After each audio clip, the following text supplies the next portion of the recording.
नमस्कार दोस्तों। पुरी के श्री मंदिर में भगवान जगन्नाथ के 12 मुख्य उत्सव मनाए जाते हैं। रथ यात्रा उनमें से एक है। आषाढ़ के महीने में शुक्ल पक्ष की द्वितीय तिथि को भगवान जगन्नाथ व उनके सहोदर भाई बहन के अपने मौसी के घर या गुड़ीचा मंदिर में 9 दिनों के प्रवास का यह वार्षिक उत्सव मनाया जाता है। लेकिन क्या आपने कभी सोचा है कि इस त्योहार की शुरुआत पहली बार कैसे और कब हुई? इतिहासकारों का मानना है कि अनंग भीमदेव तृतीय ने पहली बार खुद को भगवान जगन्नाथ का सेवक कहा था। वह भगवान जगन्नाथ के आदेश से उत्कल देश पर शासन कर रहे थे। अनंग भीमदेव ने पुरी में रथ यात्रा की शुरुआत की थी, जबकि पुरी में रथ यात्रा का सबसे पहला साहित्यिक साक्ष्य 10वीं या 11वीं शताब्दी के सी नाटक में मिलता है, जो सोमवंशी राजवंश के शासन के दौरान लिखा गया था। प्रतीकात्मक साक्ष्य जाजपुर जिले के धानमंडल में 14वीं से 15वीं शताब्दी के कोटरक्षी मंदिर के फ्रीजी में मिला है। चित्रवल्लरी भक्तों द्वारा खींचे गए बिना बोले 12 पहियों वाले रथ को दर्शाती है।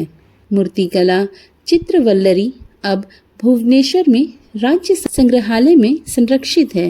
रथ यात्रा की शुरुआत के बारे में बताने वाली कई कहानियां और मत हैं। कुछ इतिहासकारों के अनुसार रथ यात्रा भगवान बुद्ध के दर्शन अहिंसा को लोकप्रिय बनाने के लिए हस्त निर्मित रथों के उपयोग के बौद्ध अनुष्ठान से प्रेरित थी।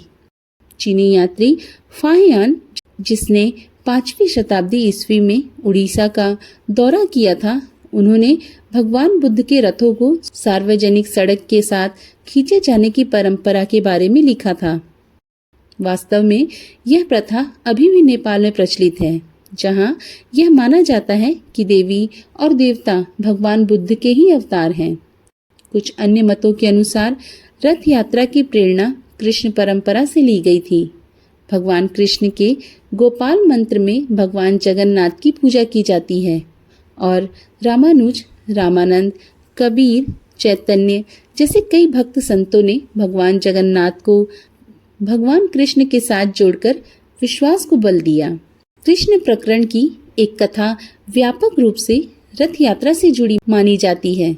भगवान कृष्ण और बलराम के मामा राजा कंस ने उन्हें मारने के इरादे से उन्हें मथुरा आमंत्रित किया।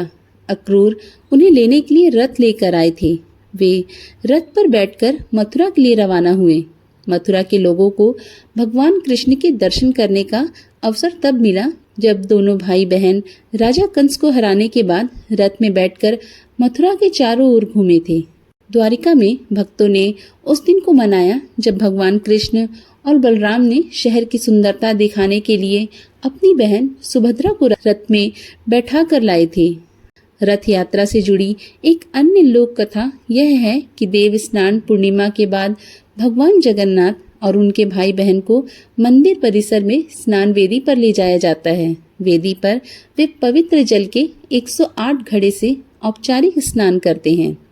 इसके बाद वे 15 दिनों तक गंभीर रूप से बीमार पड़ते हैं तथा ठीक होने पर वे अपनी मौसी के घर जाना चाहते हैं। हालांकि कई लोगों का मानना है कि यह भगवान जगन्नाथ की इच्छा है कि वे अपने निवास से बाहर आएं और जाति, पंथ और धर्म की बाधा से परे जाकर अपने भक्तों से मिले। इस प्रकार रथ यात्रा प्रारंभ की गई। एक लोक कथा के अनुसार रानी गुणीचा ने अपने पति राजा इंद्रधुम्न, जिन्होंने मंदिर का निर्माण किया था, उनसे रथ यात्रा शुरू करने का अनुरोध किया ताकि पापियों और जिन्हें मंदिर में देवताओं के दर्शन करने की अनुमति नहीं है, वे मोक्ष प्राप्त करने के लिए उनके दर्शन कर सकें।